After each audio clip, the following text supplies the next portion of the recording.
Guys, it's pizza night here tonight, Friday night, and I've got my 2 frozen pizza doughs from Aldi's Mama Cozy's ready to bake pizza dough on the back of my stove, and my stove is on warm.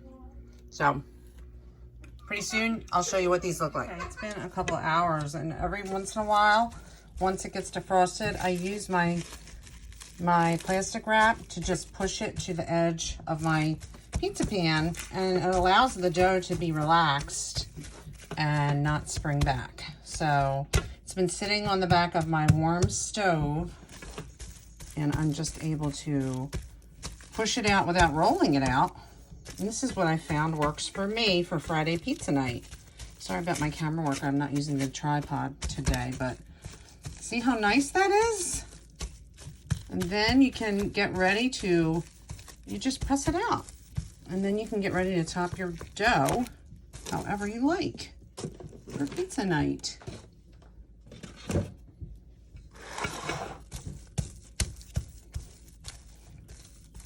There we go. See that? No rolling required. This is my jam. And make sure you have that saran wrap or plastic wrap on there, because it keeps it from drying out. These pizza pans of mine are, I think they're professional grade ones that I got at my favorite place, the grocery outlet. And they are large, extra large pans, almost what you would get in a professional pizza kitchen. So definitely at least 18-inch, I think, across. So there you go, folks. And this will peel right up, see? I will show you what's next. Okay, so I'm back and I'm ready to make my pizzas. Now, I do different cheeses and things every time, but here I've grated some, I think it was a 1-pound ball of mozzarella. Sorry, I put it in threw it in my sink. I got it from Target. This was a low moisture mozzarella cheese. I put some cheese down first. I started on this one a little bit, but I throw a little cheese down. I like to try to keep the crust crispy, and I have my oven preheating to 500 degrees, as high as it will go. I like a hot oven for my pizza. And I throw my cheese on, and then I'm going to blob on my sauce. Let me do 2 pies here. And you could do toppings, of course, but provolone would be great on pizza. A little bit of ricotta. My favorite pizza sauce, Don Pepino's. I use it all the time. And you would think it wouldn't be good because it's in a can, but yes, it is, folks. And I just blob some on. You could get fancy and do a spiral like they do in the fancy pizza shops. I'm just going to blob on as much as I'd like.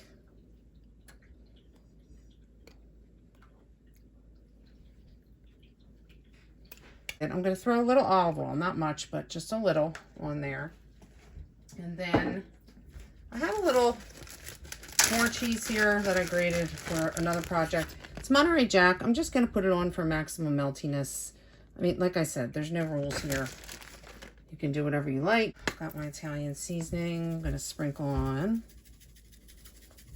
I might add a little garlic powder this time too. Why not? I have some fresh basil in the house, so I'll use that to top later.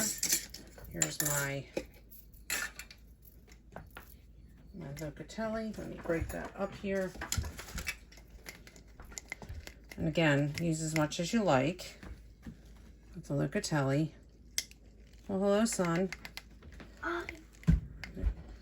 There it is. I keep mine in a mason jar. I actually do like sometimes when it clumps together, because then it's almost like one of those cheese wisps that you buy. And it gives like and I like to get some on the crust. Got my locatelli on. Go in with a little garlic powder, and then I'm good to go. These babies will go in the oven. I'll watch my time and temp. Just watch till it's brown and bubbly, and you'll be good.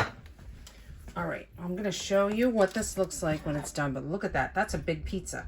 That's a quality pizza right there, guys. I'll be back to show you the finished product.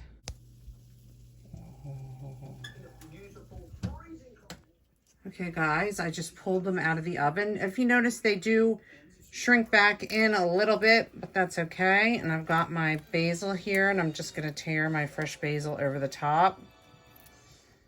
And that 500-degree oven really cooks them up fairly quickly. I did about 13 minutes, but every oven's different, so you're really better off watching it and making sure it's to the look you want, which would be bubbly brown. Like this is like hot out of the oven, real hot out of the oven, guys.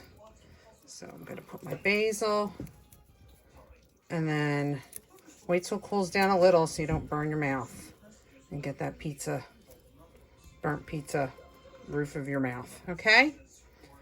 You guys should really try this. I don't know why more people don't make pizzas at home with the store-bought dough instead of going to the pizza shop all the time. I do go to the pizza shop, but I can't afford to go all the time.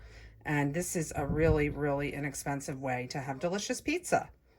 You might find because it comes out nice and hot and bubbly, it's almost better than the pizza shop. Unless you're living right above the pizza shop. That's a different story then. Thanks so much for tuning in today. Do me a favor and hit that like button and subscribe to my channel as well. And feel free to share or comment and let me know if you make pizza at home. Thanks so much, guys. Bye. Happy Friday.